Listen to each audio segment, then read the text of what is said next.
Another topic. हमारा जो अगला टॉपिक है वो है इलेक्ट्रोफिलिक एडिशन रिएक्शंस। ओके, जो कि जनरली अल्कीन में होता है, अनसैचुरेटेड कंपाउंड्स का एडिशन रिएक्शन होता है। Electrophilic addition reaction is an reaction where a chemical compound containing a pi bond is broken into two new sigma bonds are formed। अब इस एडिशन रिएक्शन में क्या होता है, आपके रिएक्टेड में एक पाई बॉन्ड होगा जो कि ब्रेक होगा ड्यूरिंग द रिएक्शन और उससे दो नए सिग्मा बॉन्ड बनेंगे।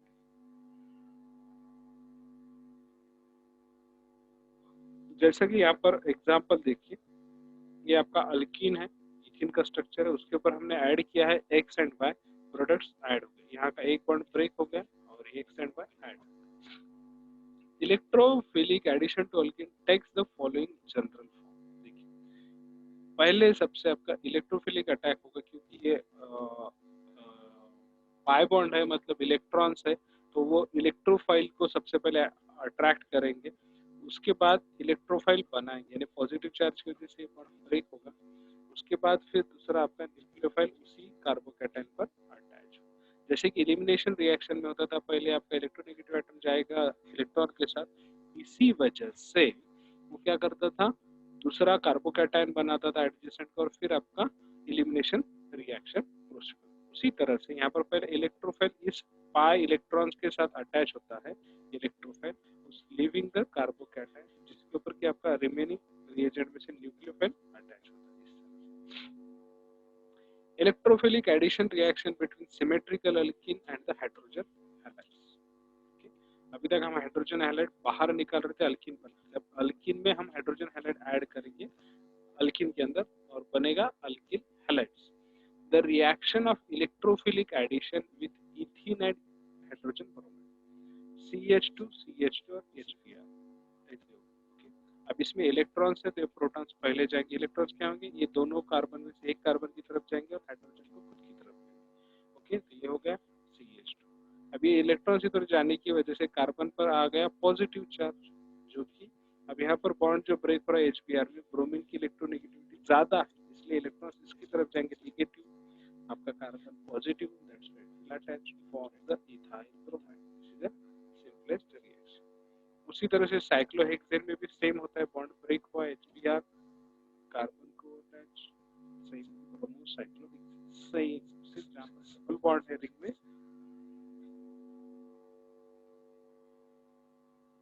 वहीं पर ये ब्रेक होगा। Next, electrophilic addition reaction involving the other hydrogen halides, other hydrogen halides. Hydrogen chloride and the other hydrogen halides add on exactly the same way. For example, hydrogen chloride adds ethene to make chloroethane। सभी same इससे काम करते हैं।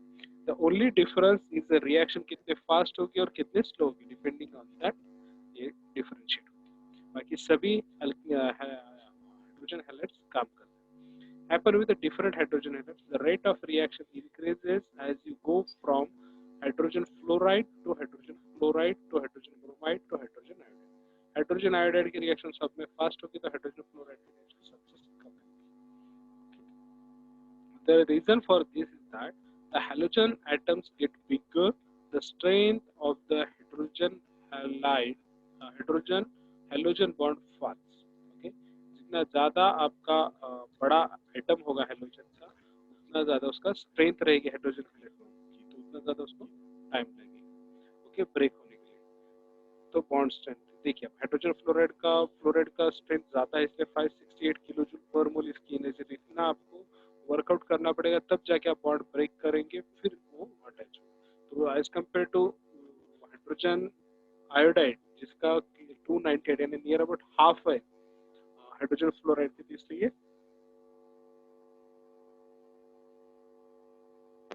Fast reaction बताता है। Electrophilic addition reaction between unsymmetrical alkenes and hydrogen halides.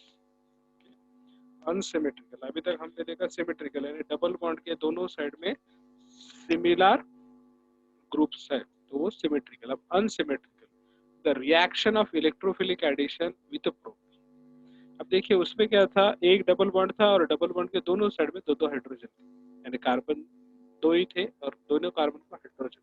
अगर और आप अल्किल ग्रुप अटैच करेंगे तो ब्यूटेन हो सकता है, एक एक अल्किल ग्रुप दोनों पे, टू ब्यूटीन होगा। ओके, तब इसमें वैसा नहीं, इसमें ऑड नंबर्स रहेंगे, दोनों तरफ असिमेट्रिकल रहेगा, डबल बॉन्ड के दोनों साइड असिमेट्रिकली ग्रुप्स या एटम के ग्रुप्स रहेंगे। ओके, तो देखिए यहाँ पे प्रोपेन, ये डबल बॉन्ड है, इधर दो हाइड्रोजन है तो इधर एक हाइड्रोजन और एक alkyl group. Okay, plus H B R, तो इसकी दो पॉसिबिलिटी है।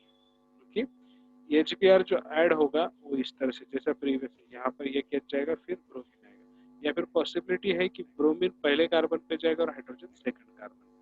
2 bromopropane is a major product, 1 bromopropane is a minor product। ये है 1 प्रोपीन, सॉरी ब्रोमोप्रोपेन, प्रोपीन पर जब अटैक होगा तो 2 ब्रोमोप्रोपेन और 1 ब्रोमोप्रोपेन, ऐसे दो पॉसिबल।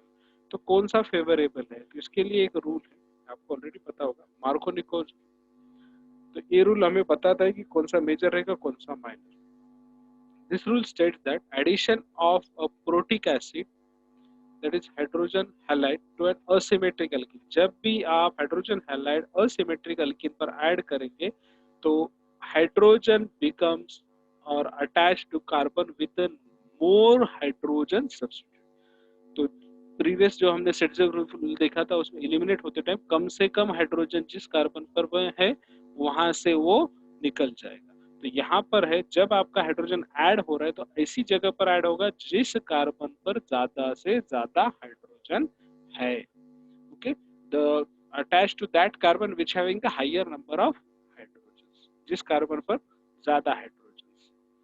ओके, अब यहाँ पर एग्जांपल देखिए, ये है आपका आर, आर यानी NeCH3CH2 जो भी है यहाँ पर अटैच होगा, इसलिए ये असिमेट्रिक है। अगर डबल बॉन्ड पर जब HBr ऐड होगा तो इधर दो हाइड्रोजन है, इधर एक हाइड्रोजन, एज पर रूल किधर ऐड होगा, इधर साइड में हाइड्रोजन ऐड होगा, that is the CH3C plus RH, stabilized by the inductive effect. Inductive effect जो हमने पढ़ा था पिछले क्लासेस में, तो ये फॉर्म्ड फास्ट, ये ज्यादा पता क्योंकि ये स्टेबल है। अब उसके बाद ये पॉसिबिलिटी है कि ये हाइड्रोजन मिनिमम हाइड्रोजन, तो ये कम से कम आया, तो पॉजिटिव चार्ज इसमें स्टेबलाइज नहीं होता है इंडक्टिव इफेक्ट की वजह से, इसलिए इसका प्रोडक्ट बहुत स्लोली बनता है या ये माइनर प्रोडक्ट होता है। ओके, अब रीजन क्या है, the top one has a two alkyl groups, CH3 and the R group that can push electron towards it, stabilizing the positive charge. It will form quite easily with the form. The bottom carbocation only has one alkyl group, इधर एक ही alkyl group। Okay, तो यहाँ पर दो R और C, ये दोनों alkyl group है, तो उसका stabilize कर। So since the first carbocation forms in preference, the hydrogen atom on the sphere will mostly end up on the left hand carbon atom is alkene and will only sometimes end up with the middle one, and the bromine atom is more likely to end up in the middle rather than the left handed carbon। तो middle में attach होना उसका favourable होगा bromine के लिए, ना कि terminal पर। Alkyl groups pushing electron is known as the alkyl inductive, इसमें इफेक्ट होता है अल्किल इंडक्टिव इफेक्ट, उसकी वजह से मार्कोनिको काम करता है। अब दूसरा है anti Markovnikov rule, that the free radical addition reaction, जो आपके टॉपिक का टाइटल भी है, फ्री रेडिकल एडिशन रिएक्शन। तो एंटी मार्कोनिको रूल में क्या होगा, आपका हाइड्रोजन ऐसे कार्बन पर अटैच होगा जिस पर की minimum hydrogen, same opposite to the Markovnikov rule. देखिए, in addition reaction of generic electrophile, that is HX, the hydrogen halide, to an alkene or alkyne, the hydrogen atom of HX becomes bonded to carbon that had at least a number of hydrogen atoms in the starting alkene or alkyne। ये reaction होने के लिए but आपको reagent जरूरी है, peroxide for HBr। This reaction will always use the anti Markovnikov product. अगर आपको opposite product चाहिए, मार्कोनिको जैसा प्रोडक्ट नहीं चाहिए, आपको अप्लाई करना पड़ेगा एंटी मार्कोनिको रूल, और उसके लिए आपको जरूरी होगा peroxide। Anti Markovnikov addition reactions is found to follow a free radical mechanism. Free radical mechanism ये काम करते हैं। The peroxide compound involves helps in the generation of free radical। Peroxide क्या करता है, फ्री रेडिकल जनरेट हमें मदद करता है। इसमें 4 स्टेप है। Generation of a free radical through homolytic cleavage of पर ऑक्साइड कंपाउंड। ये पर ऑक्साइड अल्किल पर ऑक्साइड है जिसको हम HMU यानी अल्ट्रावायलेट रेज के अंदर प्रोसीड करते हैं तो हमें 2 alkoxy radical. Attack of a general generated free radical on a hydrogen halide to form halide radical through homolysis. अब ये जो RO फ्री रेडिकल है वो क्या करते हैं, आपके हाइड्रोजन हैलाइड यानी हाइड्रोजन फ्लोराइड पर अटैक करेंगे, forming the bromine free radical. और this alkyl free radical attack of generated halide radical on alkene molecule to form alkyl radical through homolysis। फिर ये ब्रोमीन फ्री रेडिकल अटैक करेगा आपके alkyne पर, जिसकी वजह से बनेगा alkyl free radical, bromine attach हो गया। उसके बाद alkyl free radical reacts with hydrogen halide, attack of generated alkyl radical on hydrogen halide to form alkyl halide through homolytic cleavage on hydrogen halide bond। फिर ये hydrogen का free लेगा, forming the alkyl halide bromine halide free radical. तो सिर्फ peroxide का use एक बार initiation के लिए होता है। अगर हम पेरोक्साइड नहीं लेंगे तो मार्कोनिको एडिशन होगा इस तरह से, टर्शियरी ब्यूटाइल ब्रोमाइड। ओके, और अगर पेरोक्साइड यूज करेंगे तो एंटी मार्कोनिको रूल आएगा, आइसोब्यूटाइल ब्रोमाइड, ये मेजर प्रोडक्ट रहेगा। Okay, isobutanes, this will be the effect of Marconico and anti-Marconico rule and set the rules. Okay. Next, dance पे अगर इसका काम करते हैं तो क्या होगा? An unsaturated hydrocarbons containing 2 double bonds between carbon atoms. तो ये है dance.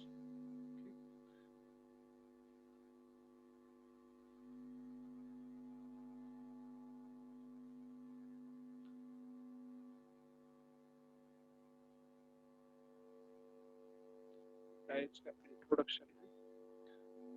Dyes can be divided into 3 classes depending on the relative location of double bond: cumulated dyes, conjugated dyes, or unconjugated dyes. अब जो cumulated dyes है have the double bond sharing common atoms as in the group of compounds called alanines. Okay, ये continuous होते हैं, जो cumulated dyes एक के बाद एक होते हैं adjacent. Conjugated dyes में have a conjugated double bond separately by one single bond. ये एक दूसरे से separate होते हैं by a single bond. Unconjugated dyes have a double bond separated by 2 or more single bonds. They are individually less stable than isomeric conjugated dyes. This can also be an isolated dyes. अब देखिए, कोई बीच में difference नहीं है, single bond नहीं है, इसका मतलब क्यूमुलेटेड। एक डबल बॉन्ड अगर उन दोनों डबल बॉन्ड से सेपरेट कर रहे हैं, और 2 अगर सिंगल बॉन्ड है तो इट्स अ आइसोलेटेड या unconjugated. The isolated dyes, the bonding in isolated dyes is the same as that of alkenes. Conjugated dyes, the carbon-carbon single bond between conjugated double bonds is shorter than typical CC. जो conjugated dyes के बीच जो double bond single bond है, इसका length जो है normal carbon-carbon के बीच जितना bond होता है उससे कम है.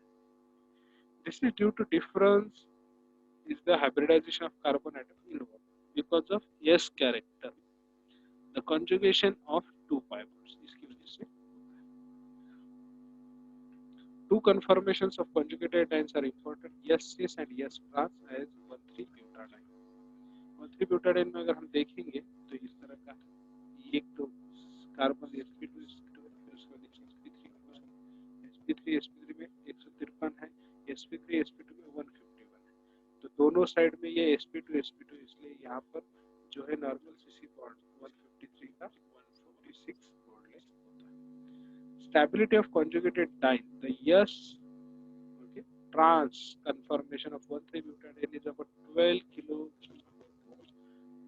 or more stable than S-cis due to unfavorable steric hindrances of substituted C4. तो ये जो S trans है ये स्टेबल रहेगा क्योंकि ये डबल बॉन्ड का एक दूसरे को डिफरेंट नहीं दिखता है. This is away, this is away. That's cumulated dynes, like the triple bond unit of an alkene, C double bond C unit of alkenes are linear.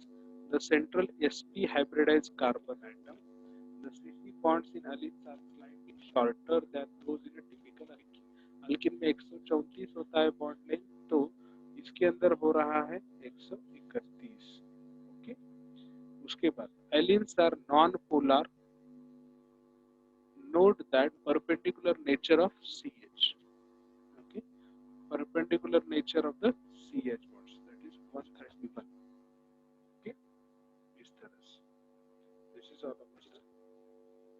ये सब हो गया डाइन्स और additional reactions, that is free radical additions और electrolytic additions. Okay, ये सब इसके अंदर we have completed